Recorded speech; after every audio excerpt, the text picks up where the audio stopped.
देखिए, ये एक बहुत ही दुखद घटना, ये किसानों के लिए बहुत ही दुखद संदेश है।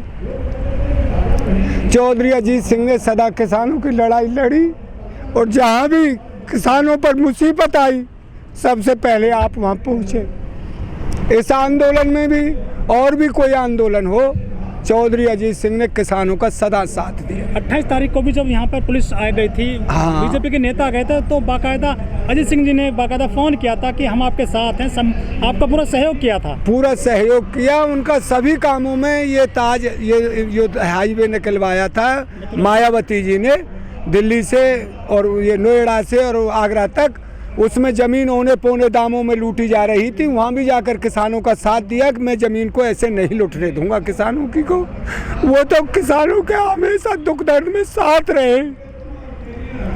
आज किसानों का एक ऐसा नेता चला गया है, अब भगवान इसकी पूर्ति के लिए भाई हम तो नहीं के कोई ना कोई उनके बच्चे में जयंत चौधरी में साहस दे जो किसानों की बागडोर को संभाले। योगी जी तो ये कहते थे मैं गड्ढे मुक्त सड़क करूंगा, हो गई गड्ढे मुक्त सड़क। ये तो ये बुलवाते, ममता दीदी जय श्री राम नहीं बोलती। अरे यहाँ चाहिए दवाई, पढ़ाई, यहाँ चाहिए पानी पीने का शुद्ध, यहाँ सड़क चाहिए चलने के लिए, यहाँ ऐसी चीज़ चाहिए। हमें श्री राम सब जानते हैं, राम एक है, वो सबका है। कोई उसे कैसे भी नाम लेता है, कोई कैसे भी। आप इसमें राजनीति क्यों कर रहे हो यार? ये तो है ही नहीं, इसका तो दिमाग फेल हो गया। ये मतलब राज के काबिल रहा नहीं। मोदी को तो हटा के भैया वो गडकरी दे देंगे, बढ़िया आदमी बेचारा, हम भी सुने। कोई दूसरा आ जाएगा तो इस देश का विकास करेगा, किस देश में करेगा। ये मोदी पे तो वैसे यूं ही इतमित की फोरा तोड़ी। अरे सभा करने की क्या जरूरत थी जब देश में महामारी चल रही है देश। और अब भी इनको शर्म लगती नहीं। कल पूरे देश में रैली निकली। अरे इनको पूछिए भाई, आप कहते हैं 2 गज दूरी, मास्क जरूरी। जब कहने वाला ही उस काम को नहीं कर रहा तो जनता कैसे करेगी?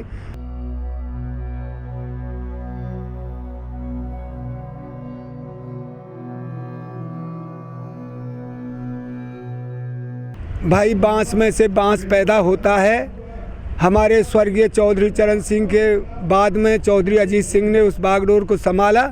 और मैं तो परमात्मा से यही बात विनती करता हूँ, उनकी कमी को पूरा करने के लिए जयंत चौधरी में पूरा साहस दें और वो किसानों का साथ दें। इसमें ज़्यादा ना कहते हुए मैं तो यही कहूँगा, धैर्य से उनके परिवार को भगवान साहस दे और ये इस विपदा की घड़ी में वो इस विपदा को काटे। जिस तरह से सरकारें चल रही हैं हमारे देश में, किसान आंदोलन कर रहे हैं, मजदूर भी आंदोलन कर रहे हैं, ऐसे किसान नेताओं को, जो अजीत सिंह जैसे नेता हैं, कितनी ज़रूरत है ऐसे नेताओं को देश? ऐसे नेताओं की ही देश को ज़रूरत है। ऐसे नेताओं की ही देश को ज़रूरत है जो गरीब किसानों की बात करे। ऐसे नेता देश में बहुत कम हैं। ये सब मोदी जी भी गरीब बनते थे, मैं गरीब माँ का बेटा हूँ, मेरी माँ ने बर्तन मांजे हैं, मेरी माँ ने मतलब नौकरी की है, मैंने चाय बेची है। आज क्या हाल कर दिया है देखिए देश का। ना कहीं दवाई मिल रही है, नहीं ऑक्सीजन मिल रहा है, नहीं कुछ मिल रहा है। और वहाँ में बंगाल में जा कर के बड़ी बड़ी रैलियाँ कर रहे हैं और कह रहे थे मैंने ऐसी रैली पहली बार देखी है। तो ऐसे नेताओं से तो भगवान बचाए इस देश को। और हमारे जो भाई कोई ना कोई, मैं तो ये कहूँगा, इस किसानों का, मजदूरों का साहस पैदा करने के लिए भगवान कोई ना कोई नेता अवश्य देंगे, ये हमें विश्वास। किसान आंदोलन चल रहा है दिल्ली के आसपास सभी बॉर्डर्स पर, इस आंदोलन कुछ अब शक्ति कम हुई है क्या उनके जाने के बाद? देखिए भाई, अब ये तो हमें अपने कंधों पर वजन लेना पड़ेगा। ये तो प्रकृति का नियम है, जो आया है जो जाएगा भाई। यहाँ तो कोई ज़्यादा दिन डटा नहीं।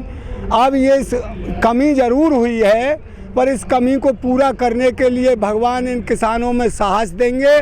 और हमारे जो नेता हैं, किसान नेता, ये 40 ये भी हैं, और हमारे जयंत चौधरी उस कमी को पूरा करेंगे। उस परिवार ने सदा ही किसान और मजदूरों का साथ दिया है। उस कमी की पूर्ति करने के लिए जयंत चौधरी इस विपदा को काट कर जो उनके सामने आई है, वो अवश्य किसानों का साथ और मजदूरों का साथ देंगे। तो क्या किसान भी साथ देंगे जयंत चौधरी? बिल्कुल देंगे। जो किसानों की बात करेगा वो देश पर राज करेगा। किसान मजदूरों की जो बात करेगा, ऐसी फोकटी बात जैसे मोदी जी ने की, ऐसा नहीं चाहिए।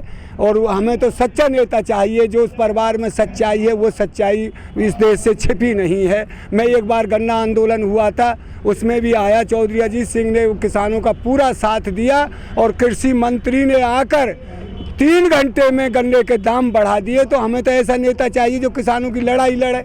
हमें ऐसा नेता नहीं चाहिए जो किसानों से ये कहे कि ये तो खालिस्तानी है, ये उग्रवादी हैं, ये तो आंदोलन जीवी हैं, फलानी चीज़ है। ये तो किसानों को समझते ही नहीं भैया। किसानों को तो वो समझेगा जो खेती में से, किसानी में से पल के पोस के बड़ा हुआ है, आया है, और जिसके पास खेत है वो किसानी को जानता है। बंगाल में फिर से ममता की सरकार आ गई है, किसानों ने यही चाहा था, उसके लिए ही प्रयास किया था।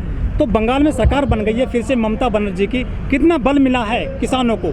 देखिए भाई, देखिए ये किसान और मजदूरों की जीत है जो ममता की सरकार बनी है, और इससे किसान खूब ही उत्साहित हैं। और हम तो भगवान ये कहेंगे उस परमात्मा से, उस ममता जी को मतलब ऐसी बुद्धि दे जो किसान मजदूर सबका साथ वो देती है। मैंने देखा है एक दिन फल विक्रेता के यहाँ अपने आप मुख्यमंत्री बनने के बाद गोला काट रही थी, और जिनसे वहाँ के जो फल विक्रेता थे, ममता दीदी जय नमस्कार, और वो आप हमें ऐसा नेता चाहिए जो सब में घुल मिल के रहे। ये थोड़ी एक दूर से बदबू आवे भाई, गरीब आदमी दूर जाइए।